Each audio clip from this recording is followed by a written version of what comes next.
শিমুলে কইও কইও কইও রে ভ্রমর কৃষ্ণ রে বুঝাইয়া মুই রাধা মুইরা যায়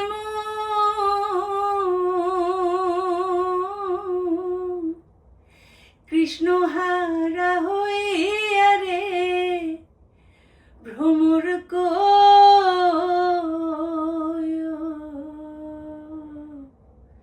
গিয়া।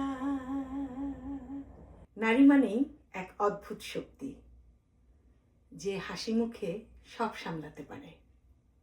নিজের শর্তে বাঁচা আর নিজের আত্মবিশ্বাসে চলা, এটাই এক নারীর আসল পরিচয়। আজ বিশ্ব নারী দিবস। আমাদের আজকের অতিথি এমন একজন ব্যক্তিত্ব যাকে নতুন করে পরিচয় দেওয়ার কিছু নেই। মডেলিং, অভিনয়, ডিজাইন এবং ডিরেকশন, প্রতিটি ক্ষেত্রেই তিনি নিজেকে প্রমাণ করেছেন সেরাদের সেরা একজন হিসেবে। তো আজকে আমাদের সাথে আছে আমাদের বাংলাদেশের, এখানেও যেহেতু হচ্ছে, এখানকারও সবার খুব কাছের এবং প্রাণের মানুষ মিষ্টি আপা তানিয়া আহমেদ আজকে আমার শিমুলের ড্রয়িং রুমের অতিথি। কেমন আছো শিমুল? আমি ভালো আছি। আমার খুব ভালো লাগছিল, গুজবাম্পস হচ্ছিল তোমার আম্মুর গানটা শুনে। এটা আমার অনেক পছন্দের একটা গান, বিশেষ করে এই জায়গাটা যখন মানে উনি করেন, এখনো দেখো যে গুজবাম্পস হয়ে আছে। ইটস লাইক ইউ নো, দেখো তো ওটা দেখো, সত্যি হ্যাঁ গুজবাম্পস হয়ে গেছে। এটা হয় আমার যখন খুব প্রিয় কিছু গান শুনি বা প্রিয় কিছু জিনিস দেখি, তখন আমার এটা হয়। প্রিয় মানুষের, শ্রদ্ধেয় মানুষের গানগুলো শুনতে যেমন ভালো লাগে, সেই শ্রদ্ধেয় মানুষের জীবনযাপন পদ্ধতি, তার চলাচল, তার বিহেভিয়ার, এবং যখনই যে সময় দেখা হয়েছে খুব আপন করে নিয়েছেন। যখনই দেখা হয়েছে, খুব অল্প সময় হয়তো ওনার সাথে আমার দেখা হয়েছে, একবার দুবার দেখা হয়েছে, কিন্তু খুব আদরে, মায়ায়। এই মায়াটা কিন্তু একটা মানুষের জন্য, একটা শিল্পীর জন্য খুব জরুরি দরকার। আর তুমি তো তার সন্তান হিসেবে ডেফিনেটলি আমি এক্সপেক্ট করি তোমার ভেতরে নিশ্চয় অনেকটা মায়াই আছে। আপু, আজকে আপনাকে আমি এখানে পেয়েছি, আমি সত্যি আপনার কাছে অনেক কৃতজ্ঞ। সত্যি কথা, আমি আমাকে যদি আপনি করে যদি বলো তাহলে আসলে আলাপচারিতা আগাবেও না, আর এক জায়গায় স্টাক হয়ে থাকবে, পিছানো তো সম্ভব না। আচ্ছা, আমি সত্যি আপু, আমি অনেক কৃতজ্ঞ তোমার কাছে, অনেক। মানে আমি জানি এখানকার জীবনযাপন তো একটু কঠিনই, বাংলাদেশের থেকে একটু কঠিন, একটু না অনেকখানি। হ্যাঁ, ভালো কঠিন, এখানে অনেক কঠিন। তারপরে যে তুমি আসছো, সরি, আমি অনেক খুশি হয়েছি, এবং এটা আমার জন্য অনেক বড় একটা পাওয়া আজকে, সিরিয়াসলি। ইট ইজ ওকে, এটা আমার জন্য অনেক বড় একটা মানে ভালো লাগার জায়গা। কারণ আমি তোমার মায়ের যে গানগুলো, আমার মা খুব পছন্দ করতেন এবং আমার পরিবারের সবাই খুব পছন্দ করতেন, এবং এই গানগুলো দেখা যেত অন্য শিল্পীরাও আসলে পরে তখন দেখা যেত ঘুরিয়ে ফিরে কিছু এরকম গানগুলোই গাইতে বলা হতো। যে বিশেষ করে ভ্রমর কইও গিয়ে, এই গানটা তো আসলে যে কোনো জায়গায়, যে কোনো, এটা মনে হয় একটা কেমন শাশ্বত সঙ্গীত হয়ে গেছে। সব জায়গায় এটা কিন্তু চলছে। তো যাই হোক, তোমার এখানে এসেও আমার ভালো লাগছে। আমার মনে হচ্ছে যে ভালো একটা অনুষ্ঠান হয়তো বা দর্শক যারা আছেন বা শ্রোতা যারা আছেন তাদের উপহার দিতে পারবো আমরা। অবশ্যই। আজকে তো নারী দিবস, আপনি নারী দিবসের জন্য একদম পারফেক্ট, যেটা সত্যি কথা। আপনি হলো মাল্টি ট্যালেন্টেড একজন মানুষ। আপনার সাথে কথা বললে মানুষের মন ভালো হয়ে যায়, সত্যি কথা। আর আপনার হাসি, থ্যাংক ইউ সো মাচ। আমি এই হাসির বিষয়ে পেছনের মজার একটা কথা বলি। গল্পটা ছোটবেলা, আমার যখন এই দাঁতটা উঠলো, আমার ছোট ভাই ইমিডিয়েট ছোট, 1 বছর 5 মাসে, ও আমাকে সবসময় ড্রাকুলা ড্রাকুলা ডাকতো। সো আমি খুবই কান্নাকাটি শুরু করলাম যে আমার মা, আমার ভাইয়েরও কিন্তু এরকম একটা দাঁত আছে, মানে আমার 2 ভাই বোনকে যখন দাঁড় করাবে একই জায়গায় একই রকমের, প্রথমে উঠলো ওকে আমি খুব খ্যাপালাম, মানে দুই ভাই তো 1 বছর 5 মাসের ছোট বড়, তো আগে পড়েছে দুজনেই কাছাকাছি সময় পড়েছে দাঁত, এবং ওর উঠেছে আগে। তো ওকে আমি ড্রাকুলা বলতাম, পরে যখন আমার উঠলো তখন বলে যে তুই ড্রাকুলা তুই ড্রাকুলা। তো হলো মার কাছে কান্নাকাটি যা কিছু। আর আমি তো দাপুটে ছিলাম সবসময় ছোটবেলা থেকে। তো তখন অরূপ রতন চৌধুরী, উনি বাংলাদেশে তো খুব নামকরা মানে ডেন্টিস্ট, কিন্তু আমাদের আবার পারিবারিক খুবই, মানে আমরা তো ওনাদের, উনি এবং আরেকজন ছিলেন গৌর পোদ্দার, তো ওনারা দুজনই ডক্টর। তো অরূপ মামাকে ডাকলাম, এবং আমি ডাকতাম অরূপদা মামা, মানে সবাই ডাকতো অরূপদা, আমি ডাকতাম অরূপদা মামা। এবং আমার দাবি হচ্ছে অরূপদা মামার কাছে আমাকে নিয়ে যাও, আমার দাঁত ফেলে দিতে হবে। তো যখন আমরা গেলাম, তো সেখানে অরূপ মামা আর কি তখন বলছেন যে প্রশ্নই ওঠে না নার্গিস আপা, আমার মাকে তো নার্গিস, আমার মায়ের নাম নার্গিস, বলছে প্রশ্নই ওঠে না নার্গিস আপা, আমি তো ওর এই এত সুন্দর এই দাঁত তো মানুষ মানে চাইলেও পাবে না, এই দাঁতটা যে উঠেছে ও বড় হোক ও বুঝবে, কিন্তু আমার সারা জীবনের জন্য মানে অনেকটা সময়ের জন্য হাসি বন্ধ হয়ে গেল। তুমি আমার প্রথম দিককার যদি নাটক দেখো বা যা কিছু দেখো, খুব খোলা হাসির কাজ কম দেখবে। একটা সময় এসে আমি যখন রিয়েলাইজ করলাম যে আসলে তো আমার হাসিটা অনেক সুন্দর, গজদন্তের হাসি না আপা, এটাকে রসুন দাঁত বলি আমরা। আমি সবসময় বলতাম যে আমার যদি একটা রসুন দাঁত হতো তাহলে তোমার এরকম হাসি হতো। সিরিয়াসলি, যে কেউ দেখলে কি বলো হয়ে যাবে হাসি। যাই হোক, বলছিলাম যে এই হাসিটা আসলে আমাকে অনেক মানুষের কাছে জনপ্রিয় করেছে, জি অনেক বেশি জনপ্রিয় করেছে, এবং এই হাসিটার কারণে মানুষজন আমাকে বলে যে তোমাকে এত কাছের মনে হয় যে একদম আপন কেউ, নিজের কেউ, পাশের বাড়ির কেউ না, নিজের বাড়ির কেউ। জি সত্যি তাই। এখন বলো, আপনার শুরুটা একটু শুনবো। আমার শুরুটা তো আসলে খুবই খেলার ছলে হয়েছে।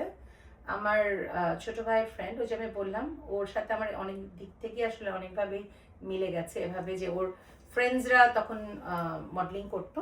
জি, ওর নাম হচ্ছে তিথি। আচ্ছা, তিথি আমাকে আমার কিছু ছবি দেখে, আমার আবার সবসময় খুব মানে ঢং করে ছবি তুলবার একটা প্রবণতা ছিল, মানে এভাবে নানা রকম পোজের, এখনো ছবিগুলো আছে, খুবই ইন্টারেস্টিং। তো কয়েকটা ছবি নিয়ে গেল, বলে যে মিষ্টি আপু তোমার এই ছবিগুলো নিয়ে যায়। আমি বলছি কি করবে এটা দিয়ে? বলে আফজাল ভাইকে দিব। তো আমি বললাম যে আমার ছবি দেখে জীবনে কিছু ইয়ে হবে নাকি? বলছে দাও না দেখি। নিয়ে গেছে, তারপর 1-1.5 মাস কোনো খোঁজ খবর নেই। কাজে কি আর হবে, ওই ছবি দিয়ে কি হবে? তারপর 1-1.5 মাস পরে দেখি যে আফজাল ভাইয়ের ওখান থেকে ফোন এসছে, বলছে যে আমি কি তানিয়া আহমেদের সাথে কথা বলতে পারি? তো আমাকে ডেকে দেওয়া হলো, আমি ফোনটা ধরলাম, যে বলছি আমি মাত্রা থেকে বলছি, আমি আফজাল হোসেন বলছি। আমি তো হাত পা কাঁপাকাঁপি শুরু হয়ে গেছে। আফজাল হোসেন ফোন করেছে আমাকে, তাও বলছে যে আপনি একটু আসবেন, আমরা একটু কথা বলতে চাচ্ছি। তো আমি আমার আম্মুকে নিয়ে গেলাম। যাওয়ার পর উনি তখন বললেন যে আমাদের খুব ইচ্ছে ছিল আপনাকে দিয়ে আসলে আমরা একটা বিউটি প্রোডাক্ট করাবো, বাট আমাদের একটা যে কোনো কারণে একটা ঝামেলা হয়ে যাওয়াতে আমাদের একটা তেলের অ্যাড। আমি অবাক হয়ে তাকিয়েছি, 91 মনে হয় না আপা? হ্যাঁ 91 তেলের অ্যাড। আমার চুল তো সারা জীবন এতটুকু যে এতটুকু চুলে, বলছে যে you need not to worry about it, আমরা ভালো মানে হেয়ার ড্রেসার থাকবে আপনার চুলটা ভাবে ইয়ে রাখবে, তখন আপনি করে বলেন। তো মনে হলো যে আচ্ছা ঠিক আছে করে দেখি, এবং আমি গেলাম, আমাদের প্রথম শুটিং হলো। আর আমি তখন খুব সাদা পরি, আমার সাদা সবসময় পছন্দ। আর আফজাল ওই সময়টাতে ছিল কোনো সাদা পরা যাবে না, এখন যেমন যে কোনো কালার আমরা পরে দিচ্ছি, সাদা বলো কালো বলো সবকিছু কালারটা ব্যালেন্স করে নিলেই হয়। বাট ওই সময় সাদা পরা যেত না, সাদাটা খুব প্রবলেম করতো। বলে আপনার আর কোনো কালারের জেনে, আমি তো এক সুটকেস কাপড় নিয়ে গেছি, তার ভিতরে একটা ড্রেস, ওটা কোনো রকম একটু কালারফুল, তাও এটা পার্পলিশ একটা কালার ছিল। তো বললো যে হ্যাঁ এটা দিয়ে চলবে। আর ওই সময় কিন্তু ড্রেস ম্যান বা অমুক সমুক ড্রেস ডিজাইনার কিছুই ছিল না, আমাদের নিজেদের সবকিছু করতে হতো। অ্যান্ড গেলাম প্রথম আড়ংটা এলিফ্যান্ট রোড বলতেছি, সরি মগবাজার যে আড়ংয়ের, ওটার মনে আছে দোতলায় ওদের হচ্ছে সব যে রকমারি জিনিসপত্রগুলো ছিল, মানে ঘর সাজানোর জিনিসপত্র। সেখানে একটা ক্যান্ডেলের এরকম ক্যান্ডেল স্ট্যান্ড যেগুলো থাকে না, ওরকমের অনেকগুলো ক্যান্ডেল। ওখান থেকে বলছে যে আপনি কিছু না, বুলু ভাই ক্যামেরায় ছিলেন, আচ্ছা আনোয়ার হোসেন বুলু ভাই ক্যামেরা ছিলেন, সে ক্যামেরা ফিক্স করা ধরে আছে, আপনি শুধু ক্যামেরার ওখান থেকে বেরিয়ে একটা হাসি দেবেন, হ্যাঁ ক্যামেরা বের হয়ে হাসি দেবেন। তো আলহামদুলিল্লাহ আমার ফার্স্ট টেক ওয়াজ ওকে। হ্যাঁ একদম ফার্স্ট টেক ওকে আমার কখনোই। এবং আমার মনে আছে এখনো, ওই সময় রিঙ্কু ভাই ছিলেন, সুইটি ছিল, সুইটিও তো ওই ফার্স্ট ওই অ্যাডে আমার সাথে মানে ওই প্রথম কাজ শুরু করা একসাথে। তো আর যারা আর্টিস্ট ছিল সবাই ছিলেন থিয়েটার থেকে আসা, আর আমি তো একদম মানে নর্মাল মানুষ, কেউ না। তখন বেশ কিছুক্ষণ কাজ করবার পরে সেদিন সারাদিন কাজ হচ্ছে, তো কিছু শটে যখন প্রবলেম হচ্ছে তখন বুলু ভাই বলছেন যে নতুন মেয়েটাকে দেখে, তো রিঙ্কু ভাইদের মনে বলছে নতুন মেয়েটাকে দেখে তোমরা শিখতে পারছো না, মেয়েটা দেখো একদম এক টেক টেক করে করে সব ওকে দিচ্ছে, আর তোমরা এতগুলো টেক দিতে হচ্ছে কেন, তোমরা থিয়েটারের মানুষ, তোমরা তো ইয়ে করতেই পারবা। অনেক বছর পরে একটা জিনিস যেটা শিখেছি, জেনেছি, যে আসলে থিয়েটার বা অন্যান্য বিষয় বলে কথা নেই, ক্যামেরা ভীতিটা এমন একটা জিনিস যখন তোমার ভেতরে একবার ঢুকে যাবে। আমার যেমন স্টেজে মাঝে মাঝে এটা হয়, স্টেজে এমনি অভিনয় করতে গেলে হয় না, বাট উপস্থাপনা করতে গেলে যেটা দু এক সময় এটা হয়, যে আমি সবসময় মানে আমি পারফেক্ট মানে ইয়েটা আমি দিচ্ছি কিনা, মানে ইনফরমেশনটা পারফেক্ট দিচ্ছি কিনা, এটা আমার মাথার ভিতরে কাজ করতে থাকে। সো ইনফরমেশনটা যখন মাথার ভিতরে কাজ করতে থাকে, তোমার জন্য আমি বলছি ইনফরমেশনের মাথায় আমি ঠিক মতো দিচ্ছি কিনা, আমি কি ভুল দিয়ে ফেললাম, উনি কেবল রাগ হয়ে যাবে, মানে ইয়ে করবে, তোমার যখন মাথায় কাজ করতে, তখন একটা ভয় ভেতর থেকে কাজ করতে থাকে। সো তখন তুমি পারফেক্টটা আর দিতেই পারবে না। তুমি যদি মানে নির্ভয়ে যে কোনো জিনিস করে ফেলো, তাহলে এই জিনিসটা সুন্দরী হবে, খারাপ হয় না। ভয়টা আমাদের জীবনে, আজকে একটা কোথায় যেন পড়ছিলাম, আমাদের জীবনের সবচেয়ে পিছিয়ে নিয়ে যায় হচ্ছে ভয়, আর কিচ্ছু না। যদি ভয়টাকে আমরা দূর করতে পারি, তাহলে জীবনে এগিয়ে যাওয়া খুব সহজ। যে কোনো কিছু তুমি মোকাবেলা করতে পারবে যদি ভয় না থাকে। আমার অনেক ভয় আপা, আজকে যেমন ভয় পাচ্ছি আপনার সাথে এখনো ভয় ঠিক হয়নি, একটু কমছে, এতক্ষণ ধরে এত লেকচার দিয়ে আমার লেকচারটা না একটু। আচ্ছা, তারপর মডেলিং শুরু হলো, তারপরে অভিনয়ে আসলেন 95-এ শেষের দিকে। আচ্ছা, তখন আমি একটা গেস্ট, এটা আসলে কখনো এভাবে করে আমার বলা হয়নি, আমি যেটা হচ্ছে প্রথম যেটা প্যাকেজ নাটক যখন শুরু হয়, প্রথম প্যাকেজ নাটক ছিল মাসুদ রানা। আচ্ছা, যেটা ছিল বিপাশা ছিল আর নোবেল ছিল বোধহয়, হ্যাঁ ওটা প্রথম ইয়ে আতিকুল হক চৌধুরীর। তো ওটার ভেতরে আমি আর পল্লব একটা গেস্ট অ্যাপিয়ারেন্স করেছিলাম, আমার মনে আছে। ছোট্ট একটা মানে সিন ছিল, মানে ভিলেন কেন ভিলেন হয়েছে, এক মেয়ে তাকে ধোকা দিয়েছে বা সামওয়ান, মানে ফার্স্ট আমার শুরুই কিন্তু নেগেটিভ দিয়ে, এটা কিন্তু এখন পর্যন্ত কেউ জানে না। সেই ক্যারেক্টারটা মানে ক্যারেক্টারটা কিন্তু শর্ট ছিল, মানে আমি আরেকটা ছেলের সাথে ফান করছি, ওটা সে দেখে ফেলে এবং তারপর থেকে সে মেয়েদেরকে তুলে নিয়ে যে মেরে ফেলে, সামথিং এরকম গল্পটা ছিল।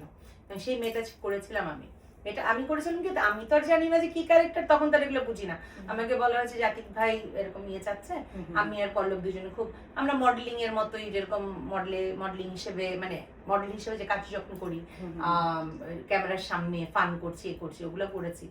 তো ওটাকে ধারণ করে যে আমাকে নেগেটিভ বানিয়ে দিয়েছে তা তার আমি জানি না, but it was my first appearance on screen. And then 95-এ প্রথম আমার কাজ করা হয় সম্পর্ক নাটকে, ওটা এখন ইউটিউবে আছে, ওটা যখন এখন দেখি আমার খুবই হাসি পায়। আমি আর জাহিদ ভাই কাজ করেছিলাম, এবং আমাদের আরেকজন ছিলেন আর্টিস্ট, নামটা মনে করতে পারছি না কেন, খুব মিষ্টি চেহারার একজন ভদ্রমহিলা, আবিদাপা। খুব মিষ্টি, মানে আবিদাপার হাসিটা যে কি মিষ্টি ছিল।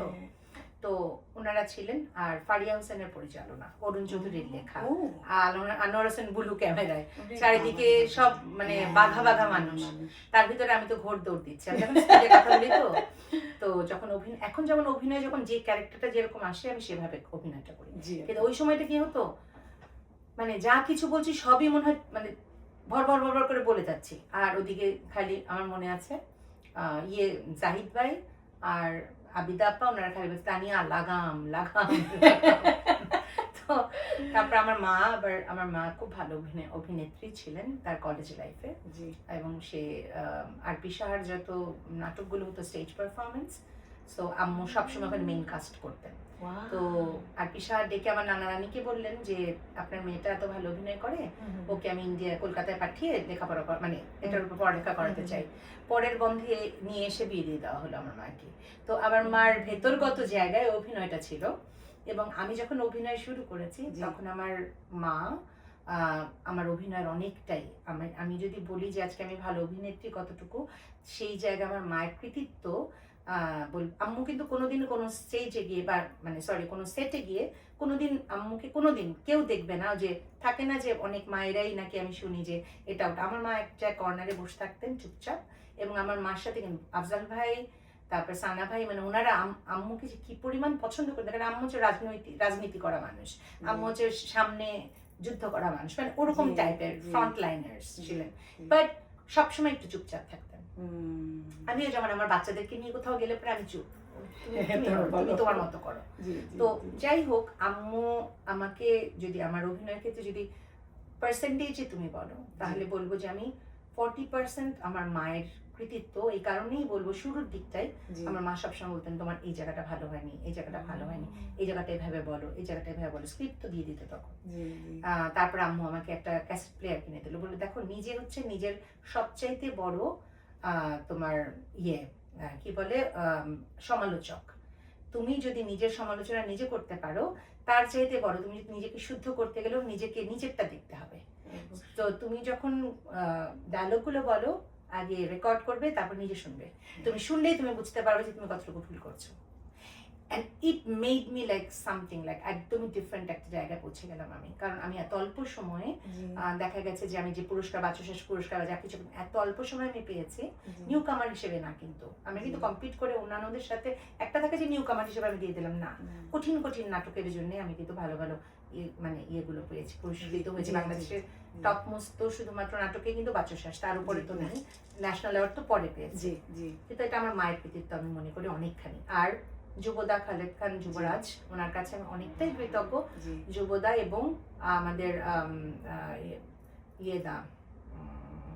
আবৃত্তি জয়ন্ত চট্টোপাধ্যায়, জয়ন্ত চট্টোপাধ্যায় আমার মানে আমি দুজন মানুষের কাছে অনেকখানি কৃতজ্ঞ এই কারণে, আমার ভয়েস মডুলেশন, এক্সপ্রেশনস এবং আমার এমফেসিস, এই তিনটে জিনিস কিন্তু খুব জরুরি দরকার অভিনয়ের ক্ষেত্রে।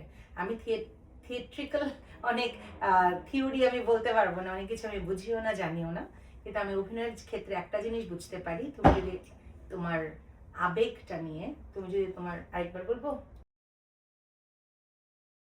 আমার সমস্ত কিছু অভিনয়ের জায়গাটাতে এমফাসিস দেওয়াটা, বা এই যে অভিনয়ের ক্ষেত্রে হয় না যে তুই এই জায়গাটা যদি একটু ছেড়ে বলিস, একই ডায়লগ 10 ভাবে দেওয়া যায়। আমি তোমাকে ভালোবাসি, আমি তোমাকে ভালোবাসি, আমি তোমাকে ভালোবাসি, আমি তোমাকে ভালোবাসি। তো হয় কি, অভিনয়ের জায়গাগুলো আসলে আমাকে আমাকে ওনারাই শিখিয়েছেন, আমি কোনো থিয়েটারে যাইনি, বা তারপরেও যে আমি ন্যাশনাল অ্যাওয়ার্ডটা কীভাবে পেয়েছি আমি নিজেও জানি না, সত্যি কথা আমি জানি না। আমাকে যদি আস করো যে তা নিয়ে হোয়াট আই ডিড, আমি চরিত্রগুলোর ভেতরে ঢুকবার চেষ্টা করেছি, যে কারণে মানুষের মনের ভেতরে ঢুকে গেছি। মানুষজন বলছে তুমি যখন মাঞ্জেলা করো তখন তোমাকে মাঞ্জেলা মনে হয় রঙের মানুষের, এই পাগলামি সাগলামি মনে হয় যে তুমি পাগল ছাগল, আবার যখন তুমি দক্ষিণের ঘরের ওই ক্যারেক্টারটা করো, সেই ক্যারেক্টারটা তো মনে হয় যে ওরকম।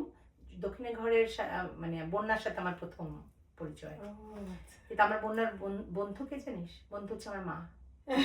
সারাক্ষণ আমার সাথে গল্প করতো, বলে তোমার মার সাথে গল্প করতে কি মজা লাগে, রাজনীতি নিয়ে কথা বলি, সব কিছু নিয়ে কথা বলি, সব। তোমার মা 1 বোন 5 ভাই, এবং আমার মাও 1 বোন 5 ভাই। ও বাবা, দারুণ। আমি সেদিন দেখে ভাবলাম এটা তো তানিয়াপুকে বলতে হবে আমার। ডেফিনেটলি। আমার মার যেমন আদরের মানুষ ছিলেন, আমার মার কষ্টের সীমা ছিল না, কারণ 5 ভাই এত যন্ত্রণা করেছে তাকে, মানে, এবং আমি তার একমাত্র মেয়ে হয়ে আমার জীবনটা তেজপাতা হয়ে গেছে। সিরিয়াসলি, আমার মামারা ডানে বাই কোনো দিকে তাকাতে দিত না। এবং মানে কে ফোন করে, আমার ইভেন আমার বিয়ের আগ পর্যন্ত আমার বাড়িতে টেলিফোন ছিল না। ইয়েস, বিয়ে হয়ে যাওয়ার পরে টেলিফোন এসছে। আমার মামার এত কড়া ছিল, মানে এটা চিন্তাই করতে পারবে না। একদিন শুধু আমার মনে আছে, ভুল করে, মানে আমি আমার বাসা থেকে আমার নানুর বাসা ছিল খুবই কাছে, মানে তখন যখন আমরা একেবারেই ছোট, তখন 2 টাকা রিক্সা ভাড়া ছিল, মানে 7-8টা বা 10টা বাড়ি পরে। কেন আমি একা রিক্সা করে এসেছি, আমার মামারা আমার মাকে মনে করে, ইভেন শুধু আমার মা এবং মামা, আমার স্কুলের হেডমিস্ট্রেস, উনি একদিন আমি আর আমার ভাই স্কুলে গেছি, বলছে তোমার আম্মু কই, কারণ আম্মু সবসময় দিয়ে আসতো নিয়ে আসতো, আম্মু 6 বার যাওয়া আসা করতো, কিন্তু ওই যে নারীদের একটা মানে ভালো দিক যেমন আছে, জি। যেমন নারীরা মমতাময়ী, নারীরা ভালোবাসার আধার এবং নারীরা পৃথিবীকে সুন্দর করে, ঠিক তেমনি কিন্তু একেবারে ঠিক অপোজিট জিনিসও আছে। নারীরাই ঘৃণার আধার, নারীরাই পৃথিবীকে মানে অনেক উল্টো পাল্টা করে। এটা তুমি জানো। একটা মানুষের জীবন যেমন সুন্দর করতে পারে একটা নারী, একটা মানুষের জীবন তেমনি মানে কলুষিতও করতে পারে একটা নারী। তো আমার মা এই জায়গাটায় সে নিজেকে রাখবেই না। সে আমাদেরকে স্কুলে দিত, দিয়ে চলে আসতো আমাকে সকালবেলা। আমার মর্নিং শিফট ছিল, আমার ভাইয়ের ছিল ডে শিফট। আমার 7টার সময় ইয়ে ছিল, আর 1টার সময় ক্লাস শুরু হতো, 12টার সময় শুরু হতো। আম্মু আমাকে দিয়ে চলে যেত বাসায়, যে আমরা থাকতাম ওয়ারিতে আর আমাদের উদয়নে পড়তাম আমি। আচ্ছা। দিয়ে চলে যেত, আবার আমাকে নিতে আসতো, আমার ভাইকে দিয়ে আসতো, দিয়ে আবার নিয়ে যেত, আবার আমার ভাইকে নিতে আসতো। কিন্তু ওই যে মাঝখানে যে মহিলারা একটা গসিপিং, ওটার ভিতরে আমার মা ঢুকবেই না। আমার মা কখনই পছন্দ করতো না। যে কারণে মানে আমার পরবর্তী পর্যায়ে আমার চলাচলটা বা এই যে এগিয়ে যাওয়া বলো, যা কিছু বলো, আমার খুব সহজ হয়েছে। আমাকে অনেকেই বলে যে তোমার বাংলা ভাষাটা এত সুন্দর কেন?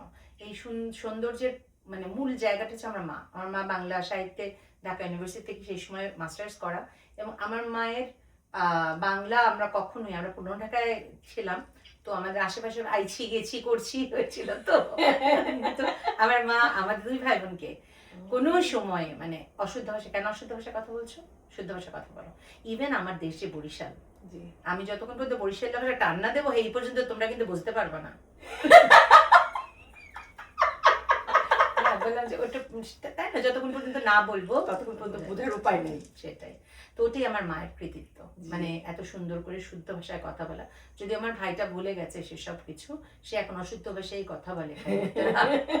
ওর উদ্দেশ্যে বলা এটা, মানে করছি খাইছি ছাড়া আর কথা বলে। আমরা তো এখন আসলে নিজেরা যখন কথা বলি কি বলি, এটা করছিস খাইছিস গেছিস এরকম ভাবে, বাট করেছি খেয়েছি বলতে গেলে দেখি যে ওর প্রায় সে মুখটা একটু আড়ষ্ট হয়ে যাচ্ছে, এবং হাসিটা কেমন একটু কেমন যেন মানে মুশড়ে পড়ছে। ওরকম তখন ওই না, ঠিক আছে এমনি বল, চলবে চলবে, কষ্ট করে বলা দরকার নাই। আপনি অভিনয়, মডেলিং, তারপরে ডিরেকশনও দিয়েছেন, আপনি পেইন্টিং খুব ভালো, খুবই ভালো করেন। এটাই আমার বড় দুঃখ, আমার বাপ মা আমাকে আর্ট কলেজে ভর্তি হতে দিল না। আমার খুব শখ ছিল, খুব ইচ্ছে ছিল, আর তাদের ইচ্ছে ছিল মানে ইংলিশে মাস্টার্স করবো, এই করবো সে করবো। হয় না আসলে, যেটা যার যেটা না সেটা হয় না। আমি যেমন আমার ছেলে মেয়েদের যদি পড়তে না ইচ্ছা করে পড়িস না, যেটা তোর ভালো লাগে সেটাই কর। এরকম মা কয়জন? না, একটা জিনিস কি, যেটা তোমার ভালো লাগবে সেই জিনিসটা তুমি যত মন দিয়ে করবে। আমি যখন পেইন্টিংটা করি, আমি তোমাকে একটা ওই ভিডিওটা একটুখানি দিয়ে যাব, তাহলে তুমি ওটা তুমি অ্যাড করতে পারবে। আচ্ছা। আমার বাচ্চার একটা দেয়াল ছিল, দেয়ালটা বেশ বড়, তো আমার কাছে না মনে হচ্ছিল যে দেয়ালটা আমি এটা করি মাঝে মাঝে। আমার ঢাকার বাড়িতে গেলেও যে যায় সে আর বেরোতে চায় না, বলে যে তোমার বাড়িতে আসলে। হ্যাঁ, আম্মা আমাকে বলছে যে এত সুন্দর সাজানো। আমি নিজে করি সব। আমি কোনো কিছু দেখো, কোনো এক্সপেন্সিভ থিংস নেই আমার বাসায়, এরকম না যে দামি দামি জিনিস দিয়ে ভরানো। সব ফার্নিচারের ডিজাইন আমার করা, বসিয়ে থেকে থেকে। যে জিনিসটা বাইরে আমি দেখেছি মনে করো যে 5 লাখ টাকা, সেটা আমি আমার মতো করে ডিজাইন করে দেখাচ্ছি 50,000 করে ফেলেছি। আমি আমার মতো করে করেছি, আমার ডিজাইন দিয়ে, আমার জিনিস দিয়ে, আমার মতো করে। দেয়ালে আমি গেছি, নাম বলতে চাই না, ওনাদের কাছে গেছি, একটা স্মল জায়গা, ওনারা বলছে যে 8,000 না 10,000, সেটা আমি বলছি 15 বছর 17 বছর আগের কথা। আমার ছোট ছেলেটা তখন না 16 বছর আগের কথা, কে বলবো হয়েছে। তা আমি বাসায় আছি, আমার দেয়ালটা বলছে যে আমি তো 8,000 টাকা করে এতটুকু, তাহলে পুরো দেয়াল করতে তো অনেক টাকা, 8-10 লাখ টাকা শুধু রঙেই চলে যাবে। কিন্তু আমার এই এত বড় আমাদের মানে ইয়েটা বেশ বড়, মানে ফ্ল্যাট যেটা আছে ওটা বেশ বড়, কিন্তু ফ্ল্যাটটা মানে বেশি ফাঁকা ফাঁকা, মানে ভালো লাগছে না আমার কাছে। তখন আমি এটাকে কি করলাম, আমার ড্রয়িং রুমটাকে আমি বললাম আচ্ছা দেখি না, ওরা তো মানুষ যদি ও পারে তাহলে আমি কেন পারবো না। তো আমি অল্প একটু জায়গা প্রথমে করলাম, আমি দেখছি হয় হচ্ছে, হতে তো হবে না এখন। তারপরে দেখলাম যে হচ্ছে, তারপরে ওই একটু একটু করতে করতে পুরো বাড়িটা প্রায় 4 মাস ধরে, ওটা পুরো বাসাটা আমি একটু একটু করে পেইন্ট করতে করতে পুরো বাসাটা করেছি। আর আমার ছেলের এটা প্রায় 1 মাসের মতো লেগেছে, মানে ভাগে ভাগে। প্রথমে একটুখানি করেছি, তারপর একটুখানি করেছি। যারা দেখে, তুমি জানো না, এখানকার যারা ইন্টেরিয়র করে তারা আমাকে অফার করেছে যে আপনি কিছু না, আপনি শুধু বলবেন যে কিরকমের কি, আমরা আপনাকে সাপোর্ট দিব, সমস্ত কিছু আপনাকে দেবো আমরা, আপনি এখানের জন্য করেন। আমি বলেছি যে দেখো, এটা আমার প্যাশন, এটা আমার লাভ, এটা আমার প্রফেশন না। যেটা আমি প্যাশনেটলি করবো সেই জিনিসটা যত সুন্দর হবে, যখন আমি প্রফেশনে নিয়ে যাবো ওটা এত সুন্দর থাকবে না। হ্যাঁ, সত্যি কথা। সো আমি এটাকে আমি প্যাশনই রাখতে চাই। তাহলে এখন বলেন, ভালো আপনি নতুন যে যাত্রাটা আপনার, ফ্যাশন বেসড যে জায়গাটা, জি এটা আমার কিন্তু আজকে থেকে না। আমি যখন 95-এ যখন ইয়ে করছি, একদিকে অভিনয় করছি, জি। আরেকদিকে কিন্তু আমি র্যাম্পের যে কোরিওগ্রাফি করতাম, আমি আচ্ছা। রেগুলার কোরিওগ্রাফি করেছি। আমার কোরিওগ্রাফির ধারাটা ছিল ভিন্ন। আমি কাজ করেছি বিবি রাসেলের সাথে। জি জি সো ওনার কাছ থেকে একটা জিনিস আমি শিখেছি যে নিজস্বতা থাকতে হয় যে কোনো কিছুতে। আর স্বকীয়তা অনেক ইম্পর্টেন্ট। তো আমার স্বকীয়তা, আমি চিন্তা করেছিলাম যে আমি বিবি আপার কাছ থেকে শিখেছি, কিন্তু আমি বিবি আপার থেকে ভিন্ন কিছু করব। So I started doing something. আমার ওই টিমের ভিতরে অনেকগুলো নাচের ছেলে মেয়ে ছিল, নাচের মেয়েরা ছিল, বিশেষ করে মেয়েরা। তো বিষয়টাকে যেটা করছে, ফ্যাশন শোতে কি করে, শুধুমাত্র হেঁটে কাটকট করে হেঁটে চলে যায়। ওটাকে প্রত্যেকটা একটা করে আমার থিম থাকতো। আমার যদি 14টা কিউ থাকতো, কিউ বলে এটাকে এক একটাকে, না প্রত্যেকটা কিউতে একটা মানে থিম থাকতো। মনে করো একটা পুরো আমার পুরো ইয়েই ছিল, পুরো মানে বিয়ে বেসড, একদম মনে করো পানচিনি থেকে শুরু করে থেকে শুরু করে এরকম করে করে করে করে একদম বৌভাত পর্যন্ত, যে তোমার মনে করো একটা পুরো মানে ফ্যাশন শোটা ওইটা পুরো বেসড। সো এরকম ভাবে আমি করতাম। তো প্রত্যেকটা থিম থাকতো, একটা থিম করে করে করতাম। ইভেন তুমি জানো না, বাচ্চু ভাই, আয়ুব বাচ্চু ভাই কারোর সাথে কখনো ফ্যাশন শো এর সাথে বাচ্চু ভাইয়ের প্রোগ্রাম হবে, জীবনও বাচ্চু ভাই কোনো গানই কোনোদিন করবে না। মানে এলআরবির কনসার্ট থাকবে, জীবনও করবে না। শুধুমাত্র আমার শো উনি দেখেছেন, দেখার পরে উনি বলছে যে তুই তো দারুণ কাজ করিস রে, তোর সাথে আমি কাজ করবো। এবং এই যে যারা ওইবার করেছে, আমার মনে আছে ফ্যাশন শো দেখতে, মানে এটা বলে তোমার ইয়ের বলরুম, সোনারগাঁর বলরুম, মনে করো সোনারগাঁ বা শেরাটনের, মানে রাস্তা পেরিয়ে যে যে যে যেরকম বাঁকা হয়ে হয়ে, এটা যেমন এখানে তোমার মনে করো নতুন যখন রাইড আসে আমরা 2-2.5 ঘন্টা ওয়েট করে এই যে তোমার ইয়েতে অরল্যান্ডোর ইয়েতে উঠি না, হ্যাঁ ইউনিভার্সাল স্টুডিওতে উঠি না, এক্স্যাক্টলি এরকম লম্বা লাইন ধরে মানুষ টিকিট কেটে এই শো দেখেছে। এই শো দেখেছি, শুধু আমাদের ইয়ে ছিল, ফ্যাশন শো ছিল, আর তারপরে বাচ্চু ভাইদের মানে কনসার্ট ছিল। মাই গড, সে অভিজ্ঞতার কথা মানে। এবং বিবিএফআর পাশাপাশি আলহামদুলিল্লাহ তোমাদের দোয়ায় আমার বিবিসি যেটা মানে ইয়ে এশিয়া, বিবিসি এশিয়া আমার বিশাল ইন্টারভিউ গেছে ওই সময়। এটা তো একটা ছোট্ট একটা মানুষ, আমি তখন কেবল কাজ শুরু করেছি। সেই সময় আমার অ্যাজ আ কোরিওগ্রাফার ইন্টারভিউ যাওয়া, এটা মানে আমার জন্য অনেক। এবং বিবিসিতে তো আমি বিবিএফআর একটা ইন্টারভিউ যাচ্ছি, আর আমার কারণ আমার থিওরিটা ছিল ভিন্ন। আমার কথা হলো যে পরিবারকে সম্পৃক্ত করো কাজের সাথে, কারণ পরিবারকে থেকে যখনই দূরে দূরে রাখবো, তখনই পরিবারের সন্দেহ জাগবে যে এই মেয়েটা কোথায় যাচ্ছে, এই এত রাত করে ফিরছে কেন। কিন্তু একটা আন্টি যদি আমার সাথে থাকে বা পরিবারটা যদি থাকে, আমি বিবিএফআর ওখানে এটা ফেস করেছি। আমি যখন কাজ করতে যেতাম বিবিএফআর ওখানে, খুবই সবকিছু অনেক সুন্দর দারুণ, কিন্তু উনি তো কোনো গার্জিয়ান অ্যালাউ করতেন না। না করাতে যেটা হতো, রাত্রবেলা আমরা কিভাবে ফিরবো, ওই তখন বন্ধুদের দোস্তরে একটু পৌঁছায় দেয়, কারণ সবার তো আসলে ভেহিকল নাই, এটা তো খুবই ইয়ে কথা, ট্রান্সপোর্টেশনটা তো অনেক ইম্পর্টেন্ট। যাই হোক, তখন আমার কাছে মনে হলো যে আমি পরিবারকে ইনভলভ করবো, আমি যদি কখনো কোরিওগ্রাফি করি। এবং তখন কি হলো, পরিবারকে ইনভলভ করলাম। আন্টিরা কি, আমি ভুল করলে, ওরা ভুল করলে আমি বকা দেবো কি, আন্টিরা বকা দিত, এইভাবে বলছে তানিয়া তুই এভাবে বলস, আমার এই জিনিস আমি জীবনে বলবো না, আমি হচ্ছে আন্টিদের নিয়ে এবার একটা শো করে ফেলাবো, এরকম বলতাম আন্টিদের। সেই আন্টিদের সাথে এখনো দেখা হয়। একটা মেয়ে আছে লিসা, ও আছে তোর মেরিল্যান্ডে। আমি গেলে ওর আম্মু ফোন করে কথা বলে, মা গো তোমার এত মিস করি, সেই সময়গুলো আমরা অনেক ফান করে করে কাজ করতাম, একটা পারিবারিক আবহে কাজ করতাম। তো ওটার জন্যই মিশুক মুনির ভাই তখন বিবিসিতে জব করতেন, উনি তখন বলছেন তানিয়া তোমাকে তো, আমি আমার ইন্টারভিউ, আমি তো কিছু না। বলছে না, তুমি এত সুন্দর করে কাজগুলো করো, তোমার কাজের ধারাটা ভিন্ন, ধরনটা একেবারেই ভিন্ন। বিবিএফ একভাবে করেন, তুমি একদম ভিন্ন ভাবে করো। এবং তোমার মানে এই যে জায়গাটা, সব মানে আন্টিদেরকে নিয়ে, ফ্যামিলিকে নিয়ে মানে থাকাটা, এবং সবাই তখন কি হয় সাপোর্টিভ, একজন একজনকে সাপোর্ট করছে, ওই জিনিসটা আমি তৈরি করেছি। এবং তুমি মজার বিষয় কি জানো, যে এখন পর্যন্ত এই পুরো টিমটা এক হয়ে আছে।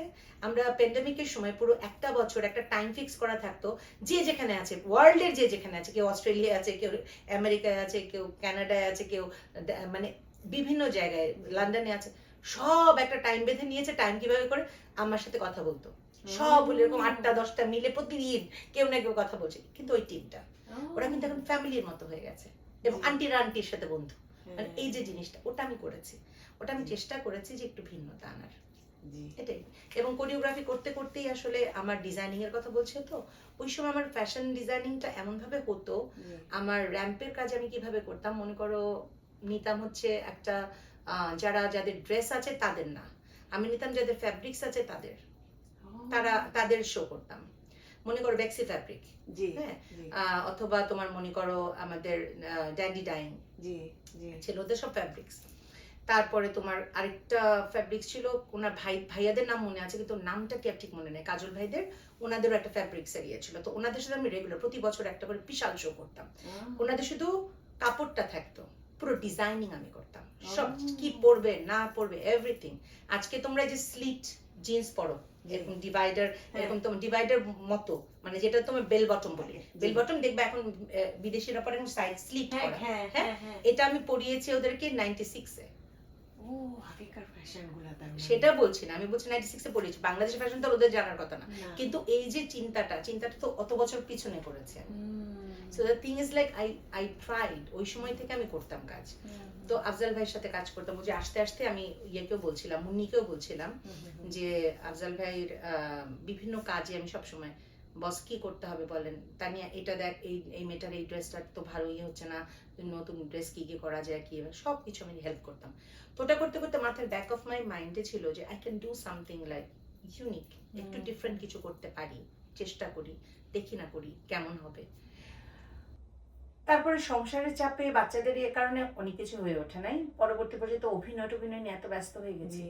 এরপরে যখন আসলে সুযোগ পেয়েছি জি। এখানে এসে আমাকে থাকতেই হচ্ছে, জি তো থাকবো যখন তাহলে কিছু একটা তো করতে হবে, জি তো why not this is my passion, this it can be my, like it can become my, it became like the profession, so ওভাবেই চলা। এবং আপনার শাড়িতে আনকমন কিছু ডিজাইন আমি দেখেছি, তো আপনার লাইভ দেখি আমি, মানে আপনি কি চিন্তা, আপনার মানুষের তো একটা মানে ইয়ে থাকে না যে আমি এই বিষয়টা নিয়ে কাজ করব, এরকম কি কোনো বিষয় ছিল নাকি আপনি মানে র্যান্ডম আমি আমার মানে মানুষ যেটা চাচ্ছে না, মানুষের চাচ্ছে ওরকম করলে তো তাহলে আর মানে আমার নিজস্বতা কিছু থাকতো না। Right. আমার যে কোনো ডিজাইন, ইভেন এই শাড়িটা তুমি এটার যখন কাছে এসে দেখবে, এই শাড়িটার পার্ট বাই পার্ট ছোট ছোট এখানে কাঁথা স্টিচ আছে, হ্যাঁ। কাঁথা স্টিচ আছে এবং এইটা কিন্তু ভেজিটেবল ডাই, হ্যাঁ। বাংলাদেশের ভেজিটেবল ডাই। এবং এই দেখো এটা ব্লাউজটার ভিতরে এখানে দেখা যাচ্ছে না, তাহলে আমি দেখাই, এই ট্যাসেল গুলো ছুটে গেছে,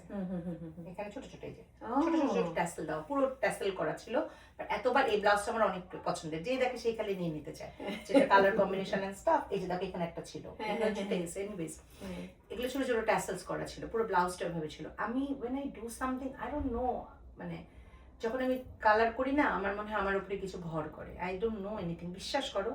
মানে আমি যখন কাজ করতে যাই, আমার ছেলেরা বলে, আমি বলছি সকালবেলা 9টার সময় কাজ শুরু করতাম, রাত মনে করো 1টা-2টা পর্যন্ত কাজ করতাম, আবার সকালবেলা 9টার সময় শুরু করতাম, এরকম করে মানে টানা করে শেষ করে দিতাম। আমার ছেলেকে 5 দিন বলছি তুই বাসায় আসবি না, আমি শেষ করব পুরা এই প্যাসেজটা। এবং ওটা আমার ইয়েতে দিয়েছিলাম, হয়তো দেখেছো, আমি দিয়ে যাবো, ওটা দেখো মানুষজন, তাহলে দেখলে তো বুঝতে পারবে যে একটা কাপড় মানে সূক্ষ্ম জিনিসগুলো, ইটস অ্যাবাউট লাইক নট যে কাজটা সুন্দর, ডিটেইলিংটা, জি জি it should be like detail. আমার এটা শাড়িটার ভিতরে কিন্তু শুধুমাত্র কাজ না, এটার ভিতরে ডিটেইলিং, ট্যাসেলটা থেকে শুরু করে মানে এই যে ছোট ছোট কাজগুলো, এই যে এটার ভিতরে ছোট ছোট কাজগুলো, এগুলো তো ডিটেইলিং, জি ডিটেইল ওয়ার্কটা আমার খুব ভালো লাগে। আচ্ছা, তুমি তো এখন এগুলো করছো, তোমার সামনে তো ঈদ, দুটো ঈদ মনে হয় পরপর পরপর আছে, হ্যাঁ, এইটা নিয়ে শুধু ঈদ না রে, হ্যাঁ, বৈশাখ বৈশাখ মাস মাস আছে, আছে। এবং আমার প্ল্যানই আছে জি। যে ধামাকা কিছু জিনিস দিতে। ও, আমি এবার এখানে আমার 14-15-তে শো আছে, জি 7-8-এ আছে হচ্ছে ডিসিতে, আর এই আটলান্টিক সিটিতে আছে হচ্ছে 11 আর 12, মানে ওদের তো আবার শনি রবিতে শো হয় হ্যাঁ, না, হয় না, রাইট, সো ওদের মঙ্গল বুধ করবে। জি জি তো আমরা ওভাবে করে কাজটা করছি। তারপরে তো আসলে বাচ্চাদের কাছে ফিরে যাওয়া, আবার সেই নিরে ফিরে যাওয়া, সেখানে যাব আমার বাচ্চাদের কাছে কিছুটা সময় কাটিয়ে। আর আরেকটা জিনিস আমাকে যেমন মুন্নি বলছিল জি যে আপু তুমি একটা জায়গায় বেস করে জি সেখান থেকে তুমি কিন্তু অনলাইনে সবকিছু করতে পারো, তোমার এত ছোটাছুটি করতে হয় না। হুম। তবে আমি মুন্নির সেই প্রশ্নের জবাবে বা সেই কথার জবাবে এটুকু বলতে চাই, জি ছুটে ছুটে বেড়াচ্ছি বলেই কিন্তু আসলে আজ তোমাদের সাথে দেখা। আমি যদি ছুটে না বেড়াতাম, একটা জায়গায় ফিক্স হয়ে থাকতাম, তাহলে হয়তো কারোর সাথেই দেখা হতো না। শুধুমাত্র টিভির পর্দায় দেখো, টিভির পর্দায় দেখতে, বা স্ক্রিনেই দেখতে, ছোট স্ক্রিনে দেখতে যে আপু লাইভ করছে, ওখান থেকে দুটো শাড়ি নিতে। কিন্তু আপুর সাথে যে কাছে এসে হৃদ্যতাটা হলো বা কাছে এসে সম্পর্কটা হলো, সেটাও তো খুব জরুরি দরকার জীবনের জন্য। আচ্ছা, আমরা তো প্রোগ্রামের একদম শেষের দিকে একদম, এত কথা বলার পর যদি শেষ না হয় তাহলে তো এই প্রোগ্রাম টু বি কন্টিনিউড হওয়া দরকার। আজকে তো নারী দিবস, নারীদের নিয়ে যদি আপনি কিছু একটু বলতেন। আসলে নারীদেরকে আলাদা কোনো স্পিসিস আমি কখনোই মনে করি না, আমি মানুষ মনে করি। একটা মানুষকে মানুষ হয়ে উঠতে হয় জীবনে চলার পথে। শুধু আমি যদি মনে করি যে আমি নারী, আমি মানে এরকম হবে ওরকম হবে, মানুষ আমাকে পিছে টেনে ধরেছে করেছে, ওই বিষয়ে আমি যাব। আমাকে স্ট্রং থাকতে হবে, আমাকে অনেস্ট থাকতে হবে নিজের কাছে নিজে। আমি আয়নায় দাঁড়িয়ে প্রতিদিন যেন বলতে পারি যে আমি ভালো, আমার মনের ভিতরে কোনো কালিমা নেই। এটা কিন্তু অনেক বড় একটা জিনিস। এবং মানুষের সাথে আমার এমনই ব্যবহার করতে হবে যে ব্যবহারটা আমি তার কাছ থেকে এক্সপেক্ট করি। এটা আমার মা আমাকে শিখিয়েছেন যে তুমি মানুষের সাথে এমন ব্যবহারটাই করবে যেটা তুমি তার কাছ থেকে এক্সপেক্ট করো। যে মানুষ তোমার সাথে দুর্ব্যবহার করবে, সেই মানুষ সে জানেও না কোনোভাবে প্রকৃতি তার সাথে অন্য একটা মানুষকে দুর্ব্যবহার করিয়ে দেবে। তুমি কখনো তার সাথে দুর্ব্যবহার করবে না। তুমি তার সাথে যেরকম এক্সপেক্ট করো, তুমি নাইস ব্যবহারটাই করবে। কারণ সেটার জন্য তোমার জন্য পুরস্কার ধার্য করা আছে, তুমি যদি সেই গুড থিংস গুলো করতে পারো। তো নারীকে আমি আলাদা করতে চাই না, আমি নারীকে আলাদা কোনো কিছুর ভেতরে ফেলতে চাই না। যে আমি যখন আমরা কি হয় বড় সমস্যা আমাদের যেটা, যখন একটা দুর্বল কোনো জায়গায় পড়ি, মনে করো একটা ব্যাগ উঠাতে যাবে কোনো কিছু, ভাই আমি একটা মেয়ে মানুষ, একটু দেখে হেল্প করেন প্লিজ, হ্যাঁ। আর যখন একটা উল্টাপাল্টা কিছু, হ্যাঁ আপনি বললেন আপনি আমাকে নারী হিসেবে কেন গণ্য করছেন, আপনি এভাবে তো করো, আমি তো মানুষ, এরকম। তুমি তো নিজেই নিজের আইডেন্টিটি নিয়ে ঝামেলায় আছো। তুমি মানুষ হয়ে ওঠো আগে। প্রত্যেকটা মানুষকে মানুষ হয়ে উঠতে হবে, সেটা নারী পুরুষ যে কেউই হোক না কেন। আমি নারী পুরুষকে কখনো আলাদা করে দেখি না, আমার কাছে দেখবার কোনো প্রয়োজন হয় না। নারী যেটা পারে পুরুষ সেটা পারে না, পুরুষ যেটা পারে নারী সেটা পারে না। পৃথিবীতে একে অন্যকে পরিপূরক করেই বিধাতা পাঠিয়েছেন, তাই না? সেক্ষেত্রে আমি শুধু নারীকে নিয়েই মানে হই হই করবো আর পুরুষদেরকে ছোট করবো, আমি কিন্তু সেরকম মানুষ না। আমি মনে করব মানুষের জন্য করো, মানুষের জন্য ভালো থাকো, নিজে অনেস্ট থাকো, নিজের কাছে অনেস্ট থাকো, মানুষকে ভালোবাসো, ভালোবাসা দাও। হ্যাঁ, দ্যাটস দ্য পয়েন্ট, আর কিচ্ছু না। আর আমি আরেকটা জিনিস যেটা আমি সারা জীবন একটা জিনিস দেখেছি, একটা নারী একটা নারীকে এগিয়ে নিয়ে যাওয়ার পথে সবসময়ই মানে পারে, মানে পেছন থেকে দাঁড়াবার, মানে একদম আমার পাশে দাঁড়ানোর জন্য একটা নারী কিন্তু আমাকে সেভাবে করে পারবে। সেটা আমি বড় প্রমাণ।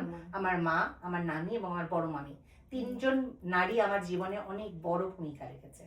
আজকে আমি তানিয়া আহমেদ হয়ে ওঠার পেছনে এবং আমার পরিবারের কাছে আমি স্বীকৃত হয়ে উঠবার জন্য এই তিনজন মানুষের ভূমিকা অনস্বীকার্য। তেমনি অনেক মানুষের কাছেই আমরা শুনি এই নারী কিন্তু নারীকে পেছনে টেনে ধরে। আমি আমার মাকে দেখেছি, আমার নারীকে আমি কমপ্লেনও করেছি।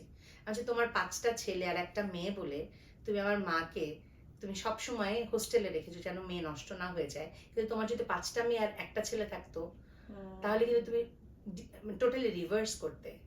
আমার মাকে তুমি কম দিচ্ছ কারণ সে যেন নষ্ট না হয়ে যায়। সেখানে কিন্তু একটা নারীকে মানে ডিপ্রাইভ করছে, তাই না?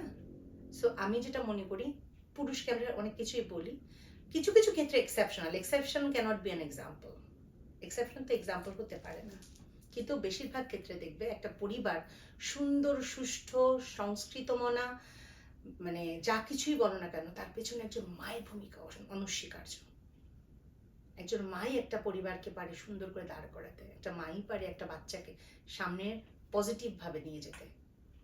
আমি এই জন্য একবার বলেছিলাম এবং সেই ইন্টারভিউতে ওই জায়গাটা কেটে দিয়েছিল যে অনেক আগের একটা কথা, যে আমাকে একটা শিক্ষিত মা দাও, আমি তোমাকে একটা শিক্ষিত সমাজ দেব। তার মানে মায়ের ভূমিকা কতখানি। তো আমার কথা হলো যে আমাদের পৃথিবী, আমার বাংলাদেশের কথা বলি, বাংলাদেশের প্রেক্ষাপটে মায়েদেরকে যদি আমরা শিক্ষিত করে তুলতে পারি, সুশিক্ষিত, শিক্ষা মানে পুঁথিগত বিদ্যা না, শিক্ষা মানে কালচারালি এবং মানে এডুকেশন, তোমার বইপত্র যেটা আমরা বলি না কেন, কিন্তু কালচারাল সাইডটাও থাকতে হবে। তাকে যদি তুমি সেভাবে গড়ে তুলতে পারো, তাহলে ডেফিনেটলি তোমার পরের জেনারেশন তুমি একটা শিক্ষিত সমাজ পাবে। আদারওয়াইজ বাচ্চারা যা কিছু শেখে তা কিন্তু মায়ের কাছ থেকে অনেকখানি শেখে। 70 থেকে 80% শেখে মায়ের কাছ থেকে। তুমি ভালোভাবে খেয়াল করে দেখবে, যদি তোমার আশেপাশে বন্ধু বান্ধব থাকে, যে বান্ধবীটার আচরণ খুবই আজে বাজে, ভালোভাবে খেয়াল করে দেখবে she belongs to a very bad family. Bad family বলতে আমি কোন সেন্সে বলছি তুমি বুঝতে পারছো। মায়ের শিক্ষাটা, সুশিক্ষাটাই নাই।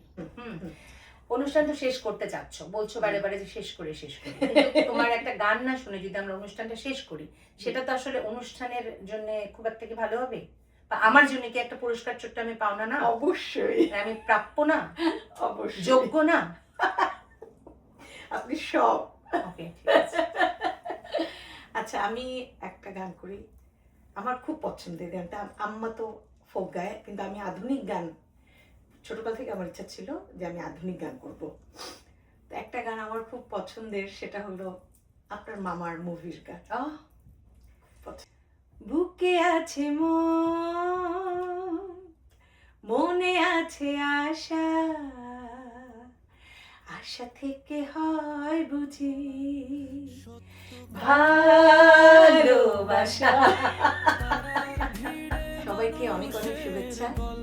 আবার দেখা হবে নতুন কোনো অতিথির গল্প নিয়ে। আজ এই পর্যন্ত। গল্প, মনের কথা, গানের কথা, প্রাণের কথা, সুরের কথা, শিমুলের রোজ।